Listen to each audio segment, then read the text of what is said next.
Oh, thank you so much, Mr. and Mrs. Sahatro, for joining us again for the Love Stories podcast. And I guess first, I just so interested to hear you both stories of meeting each other through an arranged marriage, and both of you came from more, I guess, traditional families who believe in arranged marriage, but come in to the U.S. with a more open and kind of dating culture centered. Um, what is the decision in going back to arranged marriage and that faith in that kind of system? Well, so, I think as I mentioned to you before, I made a conscious decision to go this route. So it was, dating is, clearly very common. It's easily available. But I did have reservations about it because in the Indian culture, dating, especially for women, dating was considered to be a very negative thing, that if you were dating that perhaps your morals were not so high. And and of course I was reminded of that too by my parents, that if you do end up doing a lot of dating, then you should probably plan to marry that way and not try to marry the arranged system way, because it just doesn't work that way, especially where women are concerned. It was a little bit different for men versus women, but that's kind of the way that we were raised. And I knew that I wanted to marry someone Indian, and preferably someone from India, because I wanted to keep a connection to India, for as long as it was possible for us to do so. Yeah, so I guess for me, um, the family structure is very important, and almost it was almost I grew up with the idea that it's the parents' prerogative to help the children find their spouses. And since the parents know the children very well, I always thought they could probably come up with a better decision than perhaps I could on my own. And also, there weren't too many opportunities for dating and so forth. So I think as long as the children um, have the veto power, as I mentioned, and they are not forced into a situation, uh, I think in parents doing the homework before introducing potential eligible partners to their children, I think is a very good idea. And I think it works in any society as long as there is not the pressure that they have to marry the person that their parents elect. And we certainly didn't have that pressure. Uh, and so, to a large extent, it was our choices. Well, I would say it was our mother's choices, but Yeah. yeah. Well, they did influence, uh, but at the end of the day, we could have said no, and this is keep looking. Right. So we could have had them continue to find others. So Wow, that's really interesting to hear. And also, I remember Mrs. Ahotra said there's only 3 times, and the third time was on the wedding night that you met each other. Like, what was some of the impressions in the first 2 meetings of each other? well, obviously, we each got a passing grade, so we passed. I guess that's one way of putting it. And um, and I think meeting the third time, it was kind of in the middle of an Indian wedding, kind of, and it's so hectic and there's so many things going on that you don't have much time to think. But definitely, the first two meetings that we had, we each passed. I mean, I'll be honest to say that it wasn't love at first sight, and oh my God, like this is the only person, and I'm going to go after her. wasn't like that. But there was no reason um, to. There was no strong reason to just exercise my veto power. Yeah, so I guess for me, we did meet, the two times. One was at my parents' home, and then the second was in New York City where I was going to grad school. And both times there were other people there. So we didn't really meet one-on-one. We were given that opportunity, but both of us kind of refused that. It's like, no, we're fine. We're good with everybody around us. And, I mean, in all honesty, we didn't really know each other either that well. At all. Yeah, at all, that we needed to go and sort of chit chat on our own. But I guess, I like Atul said, he was not necessarily like, oh my God, I got to marry this guy, that type of thing. And, I had some really frivolous things I wanted. Like I wanted a tall guy. So I happen to be quite tall for an Indian woman. I'm like 5'6". And, I always thought I would marry somebody who was like 6 feet tall. That's what I used to dream about. But that was not really a deep reason to not marry someone. And education, as I told you, was really important in our family. And I was very impressed by the fact that, he was highly educated. And, and he was dedicated to his work because, I had met some people who were highly educated, but it didn't seem like their work was as important in their lives. And to me, that was important. And, because you think of not just yourself, but you think about the next generation, and you want somebody who shares values with you.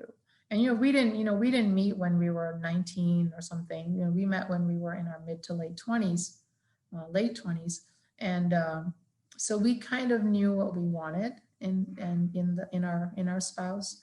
So he, as he said, we sort of had he checked all the boxes for me except for height. And and my parents really liked him, and a lot of it is family. So our families are very, I would say, very similar, from the same part of the country, similar values and ethics. And so I think that was super important. That was super important for both of us. And my mom really liked him, and his mom really liked me. And as he said, your child better than probably anybody knows your child, and probably even better than they know themselves. And so you tend to pick someone who you think would be compatible for your child. And you hope that they will agree with you, and they'll realize it later in life that, oh yeah, that was probably a good choice. Thank you for sharing, and I'm also amazed how like the bonding and the trust between like you and both your parents, who can make a decision for the future lives.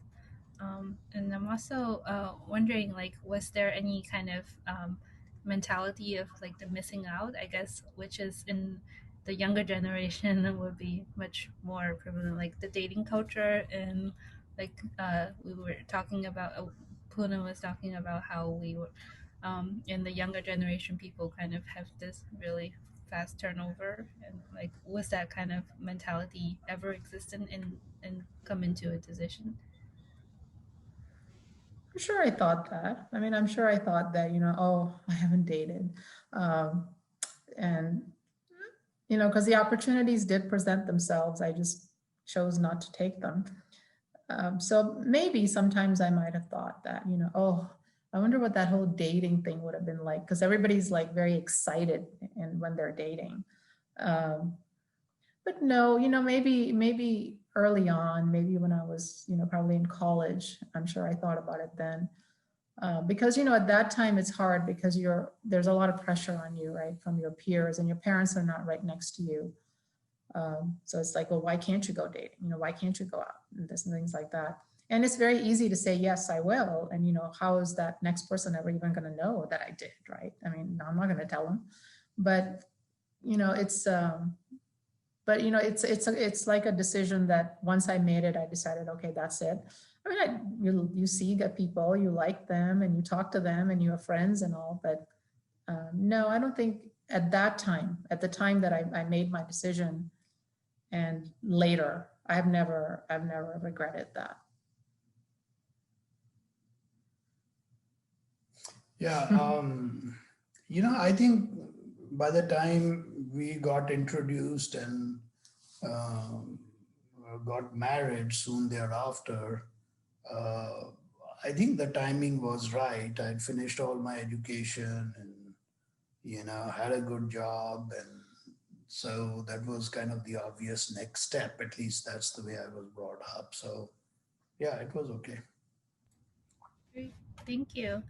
Um, and next, I'm just wondering, like when in the beginning of your marriage, you both were in different cities with long distance. How was it? How did you cope with that? Oh, there's nothing to cope with because we didn't know each other, right? So it was fine. I mean, we got married on the third time that we met, and I went with him. He was in California. I went with him for our honeymoon period. And so I was with him for a few days, and then, I came back because I still had a thesis to write in New York City. And it was almost like a dream, that I went and I got married and I spent a week with this person that I hardly knew before, and I probably know a little better now. And then I'm back to my life. This is my life. New York is my life. And but at the back of your mind, that there's a person who's there, who's waiting for you. And so that's a nice feeling. But other than that, I don't think there was a lot of like missing or things like that, because we weren't really that close yet, right? It was a very new relationship. And we could talk by phone. There wasn't a lot of texting or things like that, but we were both really busy, right? I was trying to finish up my thesis faster so I could get to California faster. And he was, had just started a job not too long ago, so he was working really hard there. And we still had our friends. So I had And, my friends. yeah, I mean, I don't want to minimize what happened, but it was just like, you go for a vacation and you are so engrossed in the vacation, and then you come back and then you continue on as if it never happened almost. So, yeah. Yeah, it was literally just like a dream, like you go, you do it, you had fun, and now you get back to work, so there was sort of that mentality at that time, because we weren't as invested in each other at that time. It's really interesting. It's like kind of the dating period. Right, kind of right. Early dating period. Well, interesting. And I'm also wondering, how are the kind of as two both very achieving and highly achieving individuals with very high like work ethics, and what are the kind of the work life balance? Like who does the, I guess, the house chores, and is there any kind of a decision between the two of you on that? Well, my husband comes from a very traditional background, and he was raised in India most of his life. And so in his mind, it was pretty clear, the roles were pretty clear.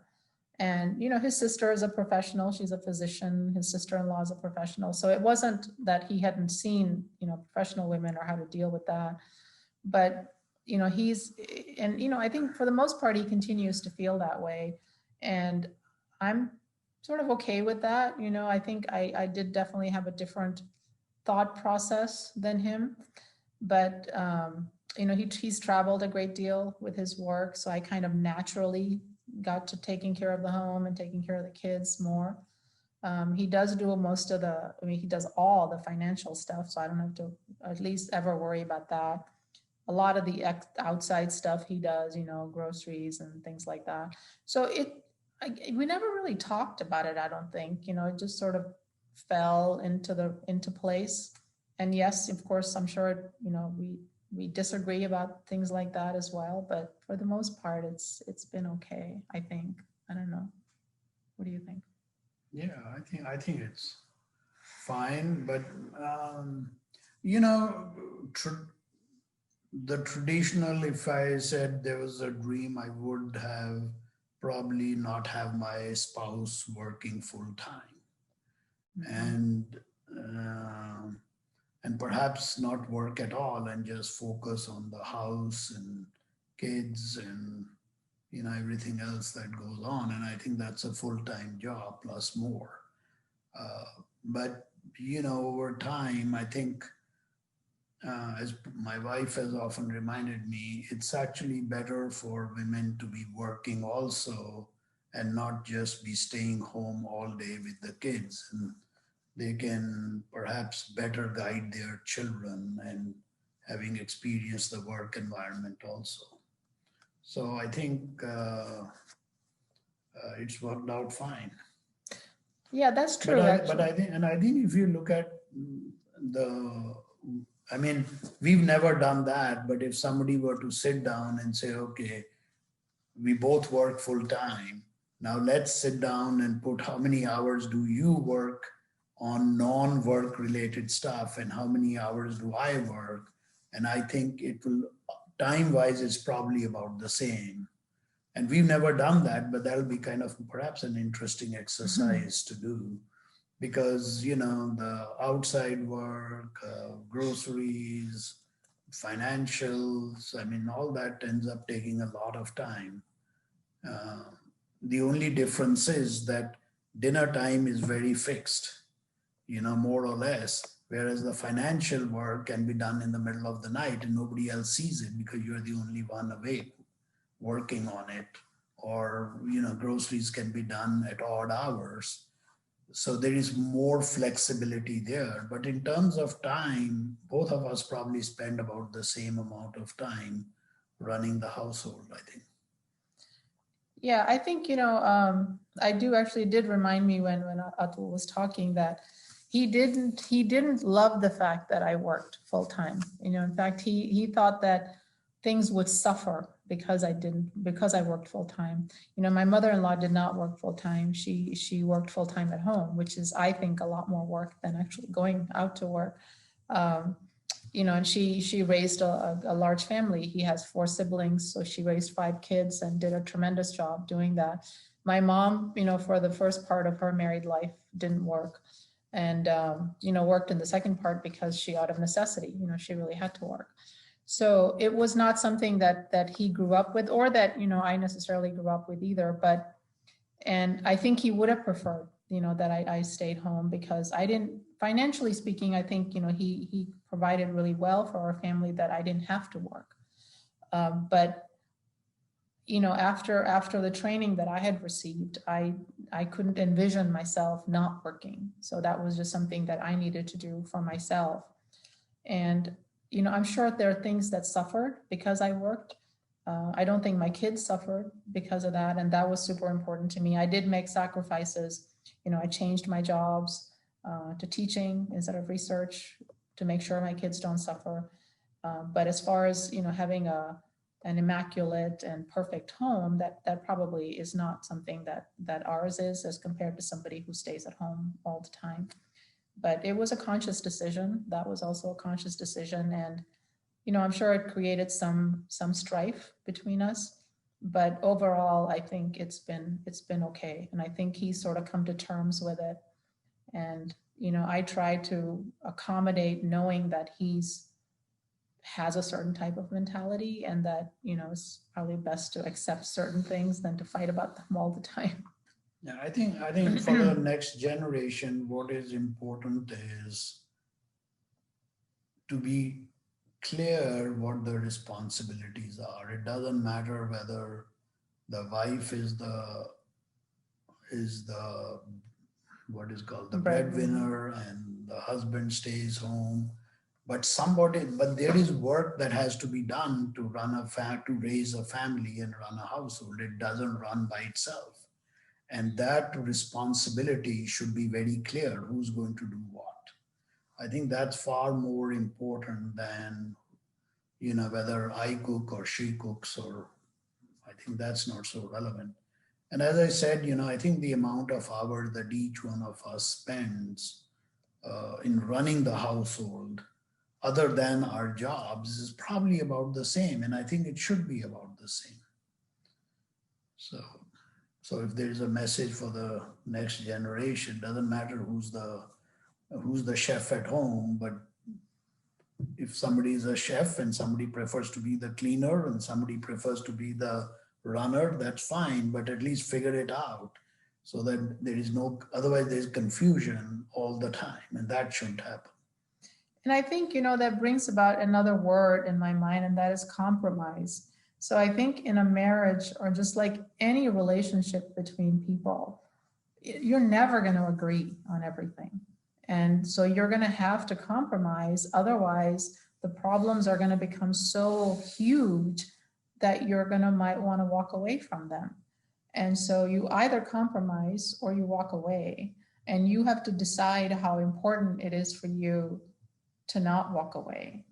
And so I think, and I would love for our next generations to kind of think about that, that it's very easy to walk away because you think that the grass is greener on the other side, that you're going to find someone, who's going to be just right. And, you're not going to have those issues with them. But nothing is like that. I mean, no human being is perfect. So I think if you make a commitment like this, commitment of marriage to someone or a relationship to someone, then you should be willing to compromise and make sure that that relationship is working. And, when you have kids, then there are other little ones that are depending on you as well. So you're making decisions not just for yourself, but for them as well. And, in our culture, we would say that they take priority, that our decisions, that their welfare should take priority in our decision making. Yeah, that's so interesting. And talking about decision making, like who is the kind of the decision maker, or is it like a mutual decision? Like who is the more kind of leader of the family? Well, it depends on the type of decision. So all decisions relating to our kids was Poonam's, to take them to the pediatrician, to should they take this course or that course, or this activity, that activity. So and part of the reason was she's better at it, and two, I'm traveling a lot. I was traveling almost every week for a day or at least 2 days. So those decisions she made, and financial decisions, mostly I took the lead. And a lot of it is I wish she would jump in, but she just has no interest. So that worked fine for me also. So I think it depends on the decision. I don't think there is one who is superior than the other in that respect. It's just that they are different buckets and different activities, and different person takes the lead in that. But I do think, so when guests come over, I make the menu, but she does the cooking. So that's our decision, Good division of duty again. That's right. So I'm just saying it's just generally a joint decision, but one person takes the primary responsibility to execute it and to make it happen. I agree with that. I think though that as the kids have gotten older, so when they were little, yes, I made all the decisions about, which school are they going to go to and who's our pediatrician and et cetera, et cetera. But I think as they've gotten older and the, decisions have more consequences, they're older and they're making sort of more life decisions now, then I think that we do tend to talk about it more and try to present a united front to the kids. We definitely don't agree on a lot of things, but the paramount is that we agree 100% on making sure that our kids thrive. And so we may come at it from different approaches. And a lot of it is, because I was raised here and he was raised in India, and there's just a different way of thinking. And even though, my parents have been pretty traditional here, more than half the time you're not with your parents, you're out with your peers, and they think very differently than your parents do. But, like if it comes to, talking to Raj about his career, not that he necessarily agrees with what we think, but, we will definitely talk about it more. Whereas, if it was like, should he take advanced algebra or geometry, that was something that, I could probably just say, okay, yeah, why don't you do this? And then just tell him about it afterwards. And the same thing with the financials, he just kind of takes care of it and then tries to tell me, everything that he's doing, but it sort of doesn't stick as well with me. Thank you for sharing. And I guess with the both your kids being so highly achieving, as well as they also have like kind of ups and downs as we all have in life, like decisions to make in life. Actually, just like when both of them were in Harvard Law School, and Pooja had to kind of go through some soul searching, and like Raj was kind of making decisions on going into kind of the more public services route, being from such a high achieving like law degree background. Like, what are some of the conversations that you two had back then when like there are some kind of public disagreement between the parents and the child? Well, we can have whatever conversations we want, but I've noticed that as they've gotten older, that they're respectful and that they listen to what we have to say, but they're old enough now that they end up doing what they think is right for them, which is also something I think we need to be proud of, that we've made them into these independent people who are confident about their own decision-making skills.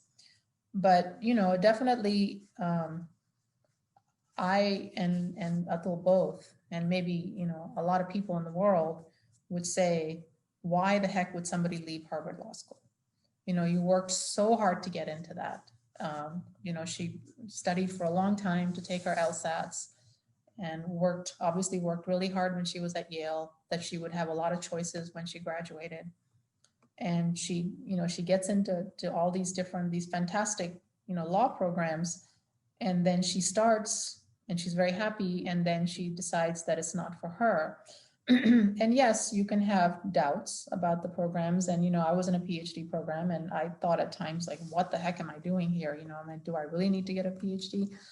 But, you kind of go through with it because you think that for your future, that this is a good thing. And that's what we tried to tell her, that just finish the degree and then do what you want. If you don't want to practice law, that's your prerogative. But it is such an amazing stamp on your resume to have Harvard Law School that, why would you leave that? So it was a very difficult time for our entire family when that happened. And part of it, of course, was that, she was having a hard time there sticking to it, not because she couldn't, but because her heart was not in it. And, her emotionally, she wasn't dedicated to that. And that had never happened to Pooja before. She has been that child who does everything that she's expected to do, that we think that's good. She's, carried through on everything, piano and sports and studies. We never, ever had to tell her, that you need to take care of your studies or you need to do this. She's always just done it. So it was, I guess, pretty shocking, that you just got through Yale, like that couldn't have been a piece of cake. You worked really hard and you got through that. So why can't you just work really hard and get through this? But, but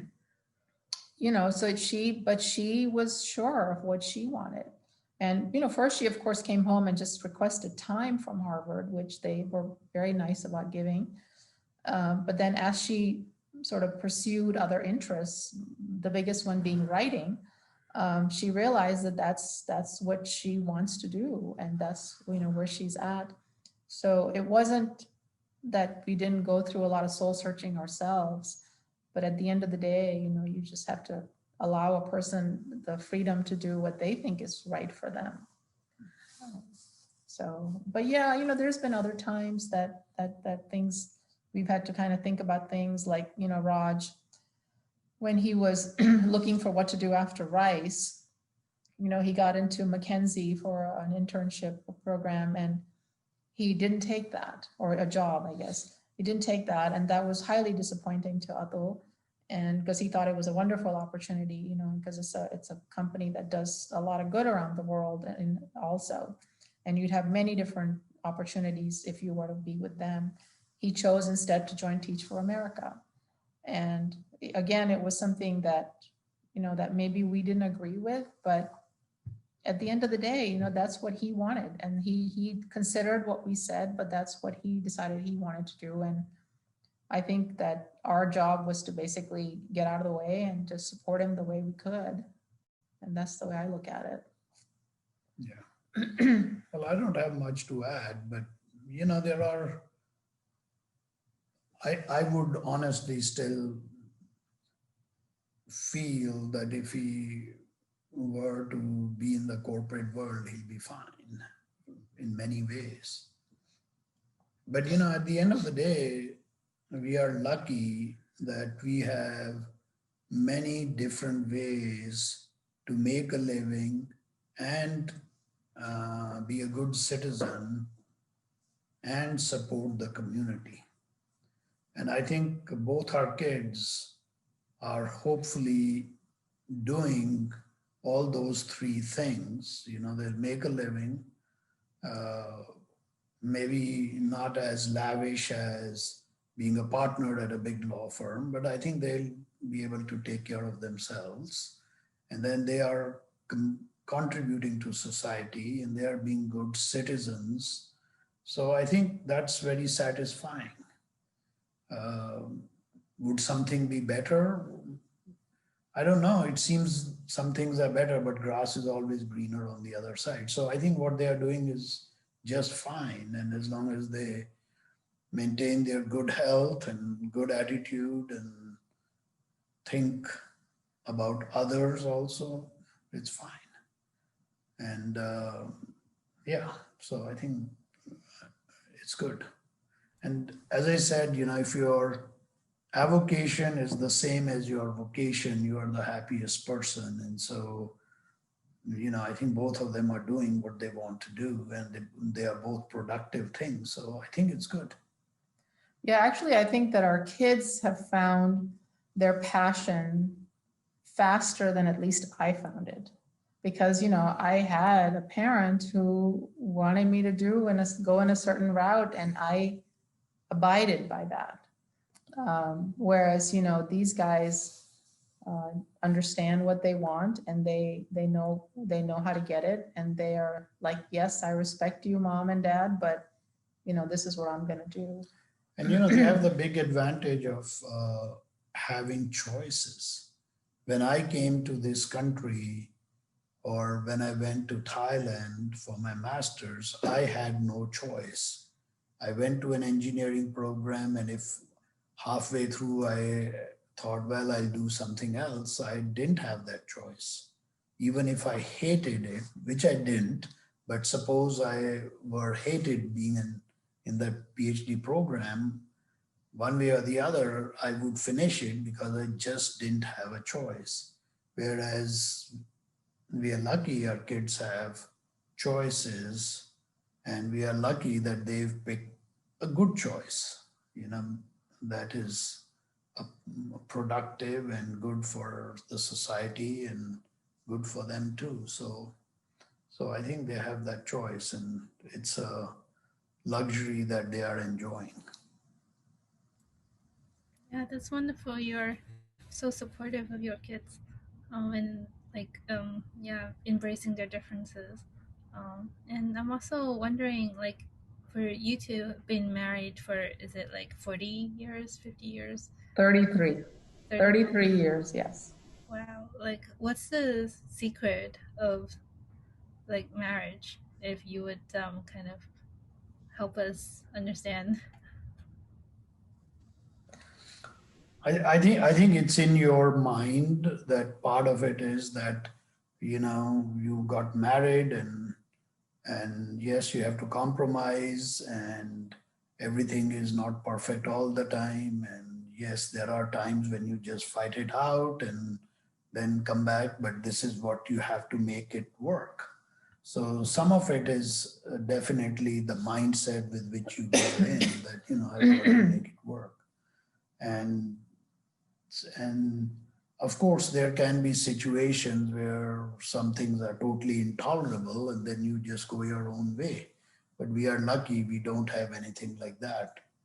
So I don't know if there is a secret recipe or something. I think the only thing I'll say is is unless there is something that is absolutely unbearable or intolerable, try to make it work and hang on there, because it comes with good, and sometimes some days are not good. It's just the way it is. Yeah, I think, one is, I agree, the mindset, and that's something that we had based on what our parents taught us. And and that's what society was like that more as well. It's a little more conservative. Because in our circle of friends, there aren't like a lot of divorced people at all. So it's something that obviously, our peers are thinking the same way as us, and it's just sort of a given, that's what you do, that you make things work. And then I think, there's just things you just have to kind of move on, right? Like things happen and you get upset about them, but then, it's like you have each other. I mean, I've complained to my father-in-law about my husband, and he said, or my in-laws, and they said, it may be what it is, and we may agree with you and take your side, but at the end of the day, he's your husband and you have to live with him. I mean, we're not going to be around all the time. So you have to figure out a way to make it work with him. And so, and I think that's true. As you get to know each other better, you figure out ways to make it work, the things that you don't necessarily agree with or that you don't like as much. But I mean, as long as the person it's a good person, and that's what you really live with. You live with the person. And if the person's intentions are good and their morals are in the right place, then I think the rest sort of, is secondary.